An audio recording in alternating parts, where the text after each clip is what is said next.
Good morning, good evening, and good night. Forget the afternoon. Chapter 3 from Brian Jack's beloved Redwall series, specific book, Ratkikti Tam. Chapter 3. Let me get rid of this gum. Ooey. So, in Chapter 3, it looks like a storm and some ships. One of my favorite part about reading books is the little art. So I gotta share the art with you. Go over here, monkey butt. Hey, monkey butt.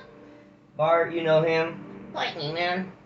And my, the mother of my 5 children, Crystal, and then Jacob, Amanda, Isaac, Isaiah, and Mariah, and me. Now to the book. Now that we've all introduced each other. An hour later, all Redwaters interested in hearing the news were gathered in the cavern hall. They waited respectfully until Hitherion Jim had sipped a tankard of mulled October ale. He smacked his lips appreciatively and glanced, though eager faces at his audience, and then commenced. Well now, my good friends, those last 2 winters were so deep and hard, and me old Walt here couldn't make it up to your abbey. But here we are now. Other seasons were fine. Springtime's fresh, summer's warm, and autumn's agreeable. There weren't much to report on until this late autumn. Then we came across a mighty strange thing, didn't we, Walt? So, putting aside his tankard, the mole blinked dozily in the warm firelight glow. It were strange and we odd, very odd. Sister Screeve dipped her quill in some ink swiftly. Strange and odd. In what way, pray tell? Jem gazed into the fire as if reliving the incident. It were a sunny morn, but misty, and we roved along the tide line, southwest a couple of leagues from the mountain. He's Irish hedgehog. Strong old Semastrodon, excuse me. There were on the shore we escaped a small vessel, wrecked if it were, and washed up on the rocks. So, me Walt, we went to see what we could do, right, Walt? But the old Mo had slipped off into slumber. Wooed by the fire in the comfortable armchair, Jim smiled, then continued with his narrative. Looks like me bound to tell this tale alone. It was a small craft, with a simple square rig sail, smashed to bits and stoved in the rocks. All that was in the few empty food snacks, a broken water cask, some fish bones, but there were tracks aplenty running up the beach and headed northeast. We took a good look at the marks made by a single beast if they were. I tell you, it made paw prints like we'd never seen. Great wide, burly ones with deep curved claw marks, bigger than these of a badger.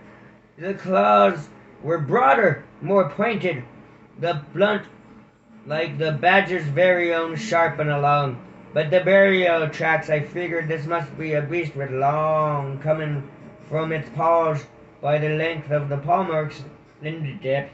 Walt reckoned that the thing would be about the same size of a big male badger. Anyhow, we was thinking of making our way over to visit yet, Red Wabi, before the winter set in, so seeing these tracks went to the same directions, we decided to follow them, just to get a look at this old beast. Jim paused to refill her tankard, and the abbot chanced to inquire, Did not visit the mountain of Semastrodon at all? Question mark. The wanderer nodded. We stopped there at the end of the spring season, and the old mountain fortress ain't changing a whit. Lady Mealy still the badger ruler of the western shores. She and those hares sent ye all the food best wishes. Oh, I forgot to mention, Mealy's sending ye a gift. Nice. Brother Goodell leaned forward. A gift for us? Jim looked drawn at his owl. Do you remember about 4 seasons back, when she visited here with a troop of long patrol hares? Both your bells were down for cleaning. while she repaired the bell ropes. Don't you recall that? Formal Broly wrinked his velvety brow. Oh, sound your bells. Seem we were pretty fond of them bell noises. Skipper nodded. Oh, right. So she said. Lady Mistress had said that if our bells were down, we should have something to mark the times of Odell. Skipper's a strong Sea Otter.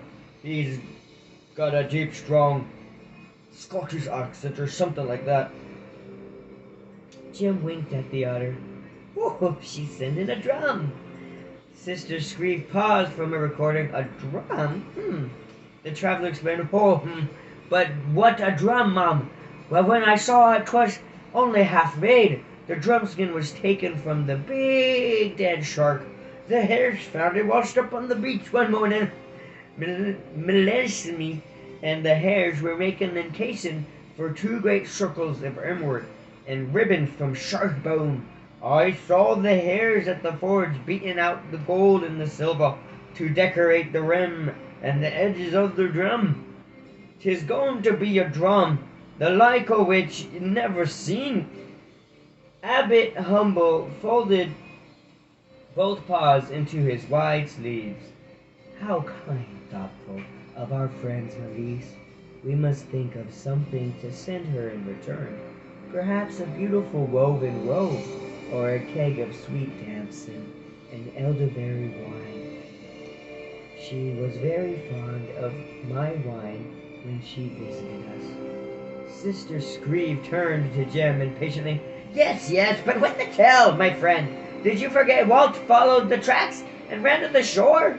Jem took the threads of his tell again. All right, ma'am. We followed right enough. It looked like the beast traveled fast through, as if 'twas in a haste to clear to the coast. Walt and me thought perhaps the creature was being pursued, but we weren't in no rush, just following at our own pace. It's kind of funny now. Trying to read a story. But we weren't in no rush, just followed at our own pace. Slow and steady, old Walt and myself. We've never hurried for no beast. Those tracks was as clear as the snout on your face. Boop. And snout is another word for nose, little lads and lasses. Those tracks were as far clear as the snout on your face, monkey butt. So we plodded on after 'em. The trail took us off in the shore, up into the hills, over the cliff tops, and from there it was all trekking across the reefs or the moorlands and the fording rivers and the brooks and the streams. It took quite a few days, I can tell you, but we made it into the southwest marches and mossflower woods. Jem savored the taste of the October ale. Oh, 'twas a nightfall when we reached the trees. Lucky would we, marm, 'cause it was came to our storm something fearful. So we and old Walt dug into under a rocky ledge for shelter, of course.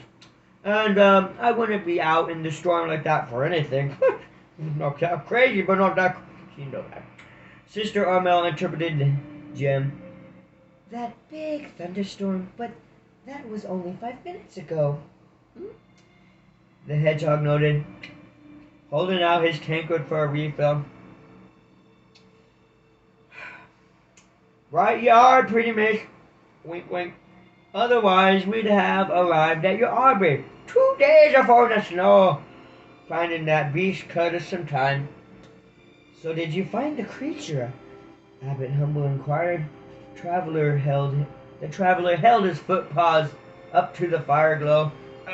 Keep 'em warm, 'cause it gets cold at night. We did, cousin. 'Twas following morn when it appeared. Neither of us was sure on the trail. You see, the storm washed out the cracks. Well, we just wandered along the best as we could. Well, old Walt heard noises. A grunting and a grooming and a roaring. Some beast with the pain. Old rotted sycamore. You know, those trees. And the storm must have blown down. Got it right across the back. Snapped the thing's spine. I reckon 'twas clear the beast was dying. It was horrible. It was built like a big male badger, though its limbs were thicker and shorter, like Shanae. Like this video, Shanae, or else throat across the thingy neck finger, whatever. Back to the story, okay? Focus, monkey. Sycamore snapped his back. Okay, his thumbs short, stocky, muscly. Pointed Weasley out. Excuse me, I need another drink. It's out of arm's length. I'll have to have my friends get it for me when they get here. Any minute now, we're going to have a couple friends visiting the channel of Blue Hair. Pointed the Weasley snout, thick, bushy, furry body, blackish brown, and the lighter stripe it's running down both sides to the tail, thicker than a squirrel's, but you should have seen its claws and teeth. I never had seen such dangerous claws and so many sharp fangs in one mouth. Made your blood run cold to see an animal snarling and growling and screeching and trying to bite through a tree trunk 10 times its leg. It's open. You can come in and stand in the corner. I'm doing a YouTube video right now. It's okay. You can come in. The camera's on me. I'm reading a story for my kids and anyone that wants to subscribe. So your voices will be in the background. If you want to subscribe to Blue Hair, this is Monkey Butt. Say hi to Monkey Butt. Church missionaries came over and for the Church of Jesus Christ of Latter-day Saints, there they are. And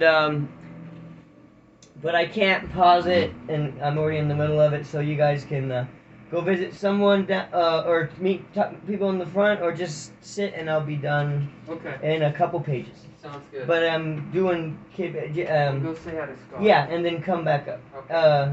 So thank you. Just shut the door all the way, and then come back whenever you want.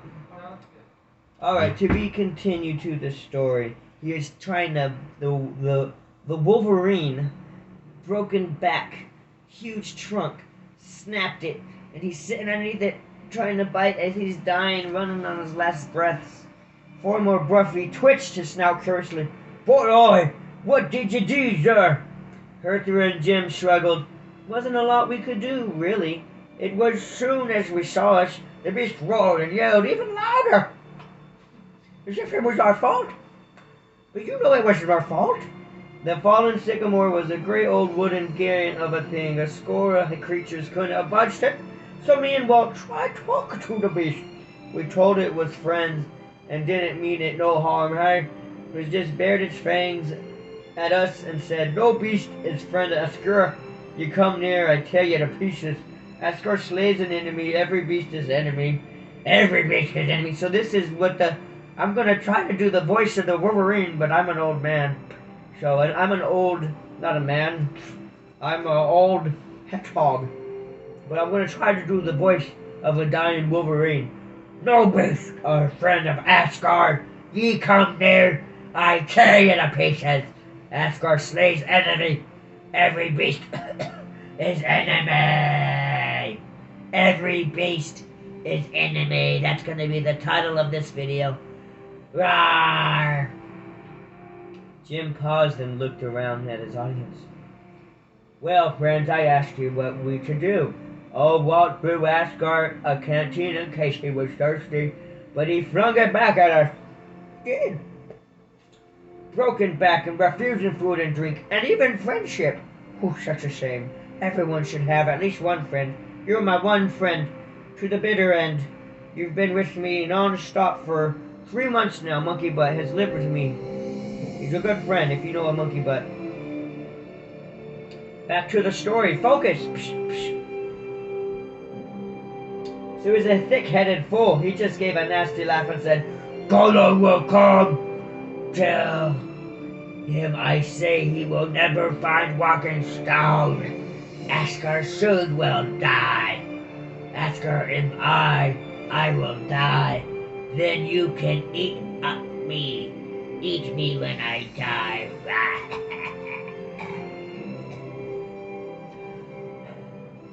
A horrified gasp came from Sister Armel. Eat him?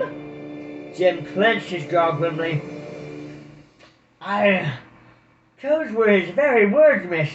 I told him we had no intention of eating him, but he laughed and showed us those fangs of his.